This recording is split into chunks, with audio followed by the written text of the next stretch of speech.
What's up, back with another one. Today we are breaking down a clip where Glasses Malone talks about cultural influence in hip-hop. So let's check this clip out. What Dot is on now, what people on now is biblical. And I don't mean that in this arrogant higher sense. It's driven by purpose and passion. That is hard. So when you hear me say, I can't lead this, the gang still needs me, it still needs me to pave new ways for the next ghetto group of kids to broadcast to the world exactly our perspective and things going on from our existence, like what's happening, our perspective. It's needed. We have to keep paving the way. So I wanted to start with that. Like, I understand that. Now to act, right? Within 20 minutes after we finished the last stream, about 23, Akademiks posted this specific clip. The clip is where I'm explaining to Young Thug, because when I'm talking on this thing, if I'm talking to Thug, I'm talking to Thug. Whether or not he sees it is not important. He will see it. And somebody is going to show it to him. I wanted to make sure I explain to him the difference between Drake coming to you, to Wham, and to Gunna, and to all of y'all for verses Dot coming, or Dot, what you mean to Dot when it comes to verses, when it comes to all of that. And I expressed it really well. I made a good, concise point. What you offer, Thug, what you offer to Drake culturally is something you could never offer to us. You could never offer that to us, right? Scoot your chair over to the left, coach. There you go. Can't let move this chair. Can't let move this chair. That's crazy, man. Come on. He did move his chair. I know if I moved, you'd have been in the right place. Yep, exactly. But who got to talk and all that. Thank you, King. Hey, you talking about Thug right now? Yes, I'm saying this is what happened. I was making my concise point again.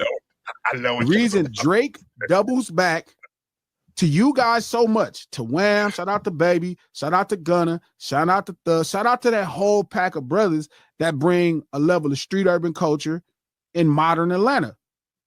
Fire, cool.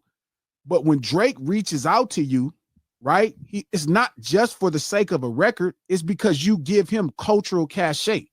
That's the trick. You give Drake cultural cachet. He wouldn't have a lot of it without you guys standing next to him.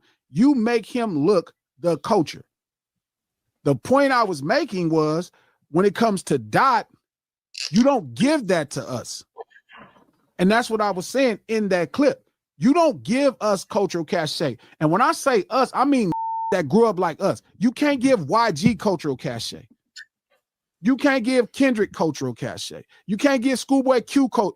We are the culture at the cornerstone of it. We are so much the culture, everything around the world look like us. Glasses Malone really put the spotlight on something people often miss in the music world. It's not just about who sells the most records. It's about who truly shapes the culture and commands respect. That's how much of the culture we are. That's like you giving New York street urban. You can't give them culture. Waka Flocka came to the jungles. That's why. Changed his whole career. When he came in the jungles and the BPS stood behind him, it made him look like a superhero. I remember that too. That was crazy. You can't give us that. You can give us that. That was crazy. That was crazy. And I'm not dissing the brothers in the A. I'm saying you can't give that to us. You can help us with a record. And the problem is with Kendrick, he don't need your help with a record. He got bigger records than you. That's not talking. I'm just saying he writes records better than you. He has great records. So Drake, while he does make great records, for you give him cultural cachet. So when Kendrick is not looking to put, let's say, Wham or you or 21 on a record, it's because he can write his own records in his sleep. He don't need the feature presence, and you can't give him cultural cachet.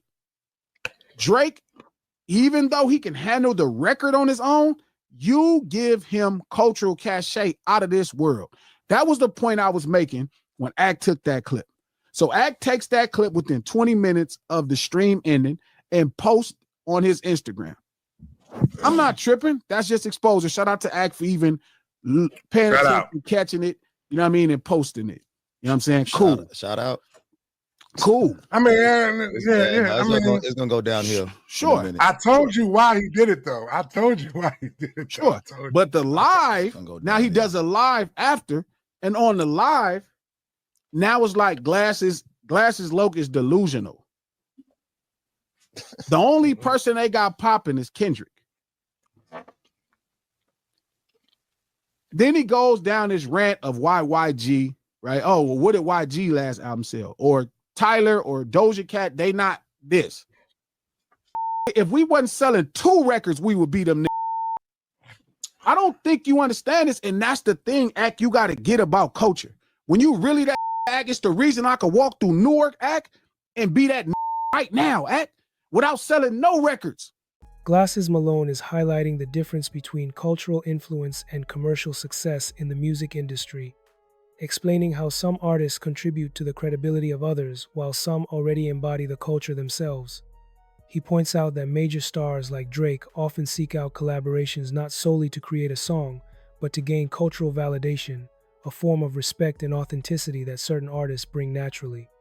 Young Thug, for example, offers Drake cultural cash that enhances his connection to street and urban culture, making the music feel more authentic to audiences. In contrast, artists such as Kendrick Lamar and Schoolboy Q do not need this kind of external validation because they are already foundational figures in the culture, representing its essence and shaping its direction. Malone emphasizes that being influential goes beyond record sales or commercial achievements. It is rooted in authenticity,